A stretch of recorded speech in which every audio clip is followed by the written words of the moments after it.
El crimen casi perfecto. Roberto Alt. La coartada de los tres hermanos de la suicida fue verificada. Ellos no habían mentido. El mayor, Juan, permaneció desde las 5 de la tarde hasta las 12 de la noche, la señora Stevens se suicidó entre las 7 y las 10 de la noche, detenido en una comisaría por su participación imprudente en un accidente de tránsito. El segundo hermano, Esteban, se encontraba en el pueblo de Lister desde las 6 de la tarde de aquel día hasta las 9 del siguiente. Y en cuanto al tercero, el doctor Pablo, no se había apartado ni un momento del laboratorio de análisis de leche de la ERPA Compañía, donde estaba adjunto a la sección de dosificación de mantecas en las cremas. Lo más curioso del caso es que aquel día los tres hermanos almorzaron con la suicida para festejar su cumpleaños, y ella a su vez en ningún momento dejó de traslucir su intención funesta. Comieron todos alegremente. Luego, a las 2 de la tarde, los hombres se retiraron. Sus declaraciones coincidían en un todo con las de la antigua doméstica que servía hacía muchos años a la señora Stevens. Esta mujer, que dormía afuera del departamento, a las 7 de la tarde se retiró a su casa. La última orden que recibió de la señora Stevens fue que le enviara por el portero un diario de la tarde. La criada se marchó. A las 7:10 el portero le entregó a la señora Stevens el diario pedido y el proceso de acción que ésta siguió antes de matarse se presume lógicamente así. La propietaria revisó las adiciones en las libretas donde llevaba anotadas las entradas y salidas de su contabilidad doméstica, porque las libretas se encontraban sobre la mesa del comedor con algunos gastos del día subrayados. Luego se sirvió un vaso de agua con whisky, y en esta mezcla arrojó aproximadamente medio gramo de cianuro de potasio. A continuación se puso a leer el diario, bebió el veneno, y al sentirse morir, trató de ponerse de pie y cayó sobre la alfombra. El periódico fue hallado entre sus dedos tremendamente contraídos. Tal era la primera hipótesis que se desprendía del conjunto de cosas ordenadas pacíficamente en el interior del departamento, pero como se puede apreciar, este proceso de suicidio está cargado de absurdos psicológicos. Ninguno de los funcionarios que intervinimos en la investigación podíamos aceptar congruentemente que la señora Stevens se hubiese suicidado. Sin embargo, únicamente la Stevens podía haber echado el cianuro en el vaso. El whisky no contenía veneno. El agua que se agregó al whisky también era pura. Podía presumirse que el veneno había sido depositado en el fondo o las paredes de la copa, pero el vaso utilizado por la suicida había sido retirado de un anaquel donde se hallaba una docena de vasos del mismo estilo. De manera que el presunto asesino no podía saber si la Stevens iba a utilizar este o aquel. La oficina policial de química nos informó que ninguno de los vasos contenía veneno adherido a sus paredes. El asunto no era fácil. Las primeras pruebas mecánicas como las llamaba yo, nos inclinaban a aceptar que la viuda se había quitado la vida por su propia mano, pero la evidencia de que ella estaba distraída leyendo un periódico cuando la sorprendió la muerte transformaba en disparatada la prueba mecánica del suicidio. Tal era la situación técnica del caso cuando yo fui designado por mis superiores para continuar ocupándome de él. En cuanto a los informes de nuestro gabinete de análisis, no cabían dudas. Únicamente en el vaso donde la señora Stevens había bebido se encontraba veneno. El agua y el whisky de las botellas eran completamente inofensivos. Por otra parte, la declaración del portero era terminante. Nadie había visitado a la señora Stevens después de que él le alcanzó el periódico. De manera que si yo, después de algunas investigaciones superficiales, hubiera cerrado el sumario informando de un suicidio comprobado, mis superiores no hubiesen podido objetar palabra. Sin embargo, para mí cerrar el sumario significaba confesarme fracasado. La señora Stevens había sido asesinada y había un indicio que lo comprobaba. dónde se hallaba el envase que contenía el veneno antes de que ella lo arrojara en su bebida. Por más que nosotros revisáramos el departamento, no nos fue posible descubrir la caja, el sobre o el frasco que contuvo el tóxico. Aquel indicio resultaba extraordinariamente sugestivo. Además, había otro. Los hermanos de la muerta eran 3 bribones. Los 3, en menos de 10 años, habían despilfarrado los bienes que heredaron de sus padres. Actualmente, sus medios de vida no eran del todo satisfactorios. Juan trabajaba como ayudante de un procurador especializado en divorcios. Su conducta resultó más de una vez sospechosa y lindante con la presunción de un chantaje.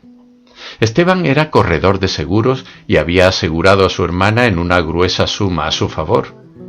En cuanto a Pablo, trabajaba de veterinario, pero estaba descalificado por la justicia e inhabilitado para ejercer su profesión, convicto de haber dopado caballos.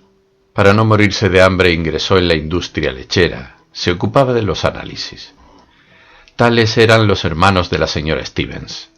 En cuanto a esta, había enviudado 3 veces. El día del suicidio cumplió 68 años. Pero era una mujer extraordinariamente conservada, gruesa, robusta, enérgica, con el cabello totalmente renegrido. Podía aspirar a casarse una 4ª vez y manejaba su casa alegremente y con puño duro. Aficionada a los placeres de la mesa, su despensa estaba provista de vinos y comestibles, y no cabe duda de que sin aquel accidente la viuda hubiera vivido 100 años. Suponer que una mujer de ese carácter era capaz de suicidarse es desconocer la naturaleza humana. Su muerte beneficiaba a cada uno de los 3 hermanos con 230.000 pesos. La criada de la muerta era una mujer casi estúpida y utilizada por aquella en las labores groseras de la casa. Ahora estaba prácticamente aterrorizada al verse engranada en un procedimiento judicial. El cadáver fue descubierto por el portero y la sirvienta a las 7 de la mañana, hora en que ésta, no pudiendo abrir la puerta porque las hojas estaban aseguradas por dentro con cadenas de acero, llamó en su auxilio al encargado de la casa. A las 11 de la mañana, como creo haber dicho anteriormente, estaban en nuestro poder los informes del laboratorio de análisis. A las 3 de la tarde abandonaba yo la habitación donde quedaba detenida la sirvienta, con una idea brincando en mi imaginación. ¿Y si alguien había entrado en el departamento de la viuda rompiendo un vidrio de la ventana y colocando otro después que volcó el veneno en el vaso? Era una fantasía de novela policial, pero convenía verificar la hipótesis. Salí decepcionado del departamento. Mi conjetura era absolutamente disparatada. La masilla solidificada no revelaba mudanza alguna. Eché a caminar sin prisa. El suicidio de la señora Stevens me preocupaba, diré una enormidad, no policialmente, sino deportivamente. Yo estaba en presencia de un asesino sagacísimo, posiblemente uno de los 3 hermanos que había utilizado un recurso simple y complicado, pero imposible de presumir en la nitidez de aquel vacío. Absorbido en mis cavilaciones, entré en un café y tan identificado estaba en mis conjeturas que yo, que nunca bebo bebidas alcohólicas, automáticamente pedí un whisky. ¿Cuánto tiempo permaneció el whisky servido frente a mis ojos? No lo sé, pero de pronto mis ojos vieron el vaso de whisky, la garrafa de agua y un plato con trozos de hielo. Atónito quedé mirando el conjunto aquel. De pronto una idea alumbró mi curiosidad. Llamé al camarero, le pagué la bebida que no había tomado, subí apresuradamente a un automóvil y me dirigí a la casa de la sirvienta. Una hipótesis daba grandes saltos en mi cerebro. Entré en la habitación donde estaba detenida, me senté frente a ella y le dije: «Míreme bien y fíjese en lo que me va a contestar. La señora Stevens tomaba el whisky con hielo o sin hielo». «¿Con hielo, señor?» «¿Dónde compraba el hielo?» «No lo compraba, señor. En casa había una heladera pequeña que lo fabricaba en pancitos». Y la criada, casi iluminada, prosiguió a pesar de su estupidez: Ahora que me acuerdo, la heladera, hasta ayer que vino el señor Pablo, estaba descompuesta. Él se encargó de arreglarla en un momento. Una hora después, nos encontrábamos en el departamento de la suicida con el químico de nuestra oficina de análisis. El técnico retiró el agua que se encontraba en el depósito congelador de la heladera y varios pancitos de hielo. El químico inició la operación destinada a revelar la presencia del tóxico y a los pocos minutos pudo manifestarnos: el agua está envenenada y los panes de este hielo están fabricados con agua envenenada. Nos miramos jubilosamente. El misterio estaba desentrañado. Ahora era un juego reconstruir el crimen. El doctor Pablo, al reparar el fusible de la heladera, defecto que localizó el técnico, arrojó en el depósito congelador una cantidad de cianuro disuelto. Después, ignorante de lo que aguardaba, la señora Stevens preparó un whisky. Del depósito retiró un pancito de hielo, lo cual explicaba que el plato con hielo disuelto se encontrara sobre la mesa, el cual, al desleírse en el alcohol, lo envenenó poderosamente debido a su alta concentración. Sin imaginarse que la muerte la aguardaba en su vicio, la señora Stevens se puso a leer el periódico hasta que, juzgando el whisky suficientemente enfriado, bebió un sorbo. Los efectos no se hicieron esperar. No quedaba sino ir en busca del veterinario.